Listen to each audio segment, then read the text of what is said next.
Police வேனில் போகும்போது நாங்கள் குடித்தது கல் அல்ல, மோர் என சர்ச்சைக்குரிய போலீசார் விளக்கம் அளித்துள்ளனர்.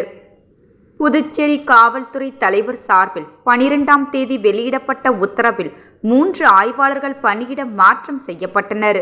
இதில் ஏனம் ஆய்வாளர் ஆடல் அரசு தன்னுடைய பெயர் இடம்பெறவில்லை என்பதனை மகிழ்ச்சியுடன் தான் தப்பியதாக ஏனம் போலீசாரின் வாட்ஸ்அப் குழுவில் பதிவிட்டுள்ளார். மேலும் புதுச்சேரி நீதிமன்றத்தில் நடைபெறும் போக்சோ வழக்கு ஒன்றிற்காக ஆய்வாளர் ஆடல் அரசும் உதவி ஆய்வாளர் கட்ட சுப்புராஜ் மற்றும் 2 போலீசார் ஏனம் பிராந்தியத்தில் இருந்து வேன் மூலமாக புதுச்சேரி நீதிமன்றத்திற்கு வந்தனர். வழக்கு விசாரணை முடித்து நேற்று வேனில் ஏனம் புறப்பட்டனர். நீதிமன்றத்திலிருந்து வாகனம் புறப்பட்டவுடன் இவர்கள் கல் குடித்து நடனமாடி மகிழ்ந்ததாக வீடியோ வைரலானது.